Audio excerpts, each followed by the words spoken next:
La déduction de mesure d'angle à partir des angles connus, c'est comme une espèce de chasse au trésor dans laquelle il y a quand même une certaine logique. Il faut d'abord avoir trouvé un premier indice qui va nous amener à un deuxième et un troisième et finalement jusqu'à notre trésor, dans ce cas-ci, à la mesure que nous cherchons. Dans le problème que nous avons ici, nous devons trouver la mesure de l'angle LCD. On nous dit que les droites AM et CD sont parallèles. On nous dit que les droites AC et DM sont parallèles. On nous donne la mesure de l'angle ACL, 55,68 degrés. On nous donne la mesure de l'angle CLM, qui est 129,54 degrés, et l'angle DLM, qui mesure 106,14 degrés. Vous remarquez que j'ai surligné les droites parallèles de la même couleur. Je vous invite à le faire. Aussitôt que vous avez un problème où on vous donne l'information qu'il y a des droites parallèles, prenez votre marqueur et mettez-les de la même couleur. Ça va vous permettre de faire ressortir des angles alternes internes, alternes externes ou correspondants. Si on ne les met pas en couleur, c'est plus difficile de les faire ressortir. Parfois, il y a plusieurs chemins pour arriver à notre réponse. Parfois, il n'y en a qu'un seul. Dans ce cas-ci, il y a plusieurs possibilités. Je garde en tête que l'objectif, c'est d'atteindre l'angle LCD. Si je connaissais l'angle MDC, je pourrais utiliser le quadrilatère CLMD pour pouvoir trouver la mesure qu'il me manque.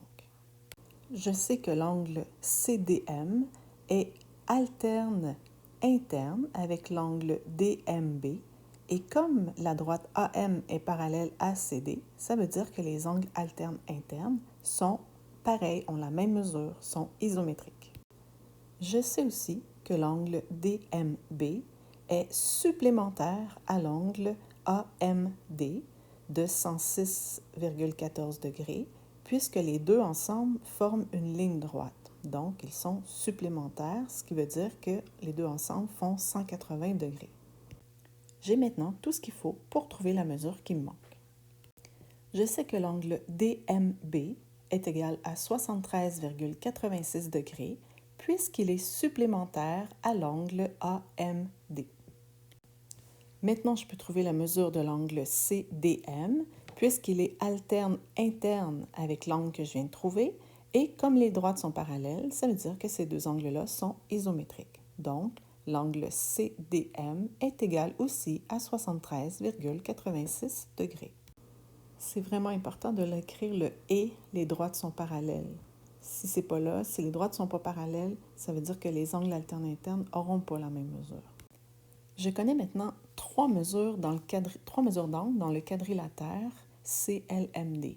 Donc, si je connais trois angles, je suis capable aussi de savoir combien de degrés, si j'additionne les quatre angles de mon quadrilatère, combien je devrais avoir. Donc, je suis capable de trouver la mesure qui me manque. Dans un quadrilatère, il y a quatre côtés.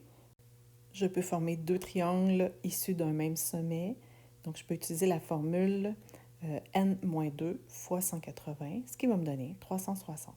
La mesure de l'angle LCD est égale à 50,46 degrés, puisque la somme des angles d'un quadrilatère nous donne 360. J'ai réussi à trouver la mesure que je cherchais en 3 étapes. Et là, ici, il faut bien comprendre que je n'aurais pas pu faire tout de suite l'étape 3, puisque je ne connaissais pas l'angle CDM que j'ai trouvé à l'étape 2. Et pour faire celle-là, j'avais besoin de l'angle DMB que j'ai trouvé à l'étape 1. Si je connaissais l'angle DCK, je pourrais utiliser les angles supplémentaires, donc le ACL, le LCD et le DCK. Les trois ensemble font 180 degrés. Si je connaissais l'angle CAL, je pourrais trouver mon angle KCD puisqu'ils sont correspondants et mes lignes sont parallèles, donc ils ont la même mesure. Si je connaissais l'angle ALC, je pourrais utiliser le triangle ACL pour retrouver la mesure de CAL. Je peux trouver l'angle ALC puisqu'il est supplémentaire à l'angle CLM que je connais, lui qui est 129,54 degrés. Donc, je me suis trouvé un chemin pour aller chercher la mesure que je recherche. La mesure de l'angle ALC est égale à 50,46 puisque l'angle est supplémentaire à l'angle CLM. M. La mesure de l'angle CAL est égale à 73,86 degrés puisque la somme des mesures des angles intérieurs dans un triangle est de 180 degrés. Je peux maintenant trouver l'angle KCD qui sera aussi de 73,86 degrés puisqu'il est correspondant à l'angle CAL et AM est parallèle à CD. Encore une fois, c'est important de dire que AM est parallèle à CD, sinon les angles correspondants n'auraient pas la même mesure. Et enfin, je peux dire que l'angle LCD mesure 50,46 degrés puisqu'il est supplémentaire à l'angle ACL et DCK. Donc, j'ai trouvé la même mesure qu'avec le chemin numéro 1, sauf que dans le chemin numéro 2, j'ai dû le faire en 4 étapes. Et encore une fois, remarquez que les étapes sont importantes. Je n'aurais pas pu faire l'étape 4 en premier puisque j'avais besoin des autres mesures pour pouvoir y arriver. Donc, un troisième chemin serait possible. Si je connaissais l'angle ALC, je sais que l'angle ALC et l'angle que je cherche sont alternes internes. Et comme les lignes sont parallèles, ça veut dire qu'ils ont la même mesure. Ensuite, je sais que l'angle ALC est supplémentaire à l'angle CLM. La mesure de l'angle ALC est égale à 50,46 degrés car il est supplémentaire à l'angle CLM. La mesure de l'angle LCD est de 50,46 degrés car il est alterne interne avec l'angle ALC que j'ai déjà trouvé et les lignes sont parallèles. Avec ce troisième chemin, j'arrive à la réponse en 2 étapes seulement. Un quatrième chemin est aussi possible. Je peux trouver la mesure de l'angle MDI qui sera alterne interne avec l'angle AMD. Les angles alternes internes auront la même mesure puisque AB est parallèle à CD. Ensuite, je peux trouver la mesure de l'angle ACD qui sera correspondant à l'angle MDI.